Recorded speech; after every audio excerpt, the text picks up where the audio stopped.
In this film, we're going to explain how your body processes the food you eat in order to provide all your body cells with the energy they need. And also what happens when you have diabetes and this system doesn't work properly. When you eat food that contains carbohydrate, it's broken down in the stomach and digestive system into glucose, which is a type of sugar. We need glucose from food because that's what gives us energy. Carbohydrate-containing foods are things like starchy foods, sugary foods, milk and some dairy products, and fruit. This glucose then moves into the bloodstream, and the body detects that the blood glucose level is rising. In response to that, the pancreas, which is a little gland that sits just underneath the stomach, starts to release a hormone called insulin.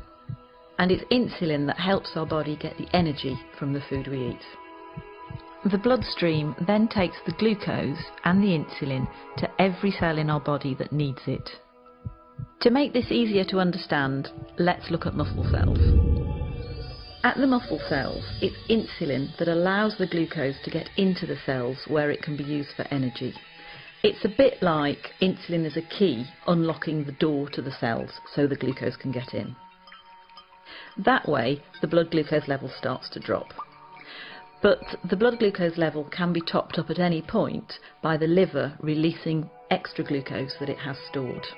The blood glucose rises again, and again the pancreas produces more insulin to move with that glucose through the bloodstream to the muscle cells, open the doors and let the glucose in. The body functions best with the blood glucose at an optimum level. It doesn't like it if the blood glucose rises too high. Normally, there's a cycle within the body which balances out the glucose and the insulin level, and this is achieved by the food you eat, the pancreas and the liver. However, in some people, the system doesn't work properly and they develop diabetes. There are two main types of diabetes, type 1 and type 2. In type 1 diabetes, the body isn't making any insulin at all. This is because of an autoimmune response whereby the body has destroyed the insulin-producing cells in the pancreas. We don't entirely know why that happens in some people and not in others. Type 1 diabetes accounts for about 15% of all cases. It's most often found in the under 40s, and it's by far the most common type of diabetes found in childhood. In type 1 diabetes, the carbohydrate-containing food is broken down into glucose as normal. That glucose then moves into the bloodstream. Normally, the body would produce insulin to let that glucose into the cells, but in type 1 diabetes there is no insulin being produced, so the glucose can't get into the body cells at all. So the level of glucose in the blood rises and rises. The body tries to lower the level of glucose, it tries to get rid of the glucose through the kidneys. That's why people who have undiagnosed type 1 diabetes tend to go to the toilet a lot to pass urine. As the kidneys filter the glucose out of the blood, they also take a lot of water with it, so the person with diabetes will get very thirsty. The urine contains a lot of glucose, and that creates an environment where it's quite easy for bacteria to thrive, so it's also quite common to get thrush or genital itching. In the same way, the blood contains a high level of glucose as well, so more bacteria than usual will tend to breed in flesh wounds, and they might be slow to heal. Glucose can also build up in the lens at the front of the eye, causing the liquid in the lens to become cloudy. That can mean that some people with undiagnosed type 1 diabetes can have blurred vision.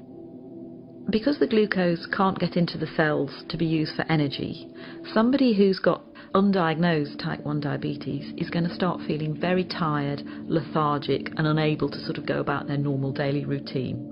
But the body still needs an energy source in order to work properly. So what it does is it starts to break down its fat stores, and that can lead to weight loss.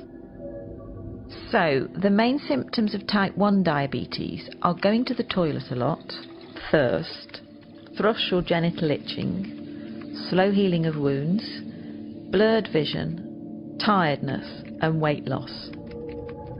These symptoms generally happen quite quickly, often over a few weeks, and can be reversed once the diabetes is treated with insulin.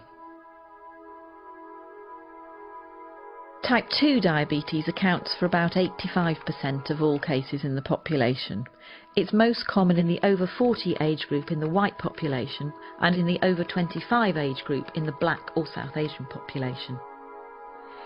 Type 2 diabetes is a little more complex because there's slightly more processes at work. Either the body isn't producing quite enough insulin, or the insulin it is producing isn't working properly. That can be due to being overweight, because a build-up of fat can stop insulin doing its job properly, but it can also happen in people of a healthy weight. So in type 2 diabetes, the carbohydrate containing food is broken down into glucose in the stomach and digestive system as normal. That glucose then moves into the bloodstream. The pancreas starts to produce insulin, which moves with the glucose through the bloodstream to all the body cells which need glucose for energy. However, the glucose can't always get into the cells because the locks to the cell doors have become furred up with fat deposits. That means that the insulin can't open the cell doors properly. So the level of glucose in the blood continues to rise. In response to this, the pancreas produces even more insulin. So the blood glucose levels continue to rise and the insulin levels continue to rise. This situation is further complicated by the cells, who are desperate for energy, sending out emergency signals to the liver to release stored glucose.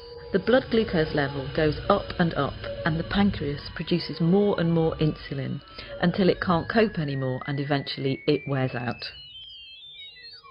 As with type 1 diabetes, the symptoms of type 2 diabetes are going to the toilet a lot, thirst, thrush or genital itching, slow healing of wounds, blurred vision, tiredness and weight loss in some people.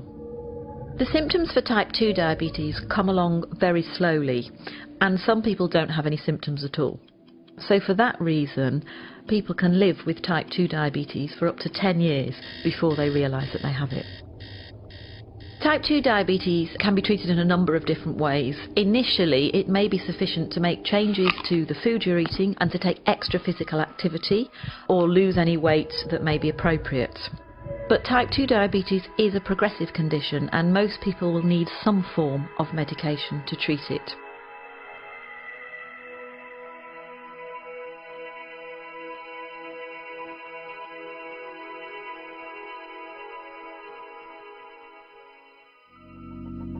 Let it go.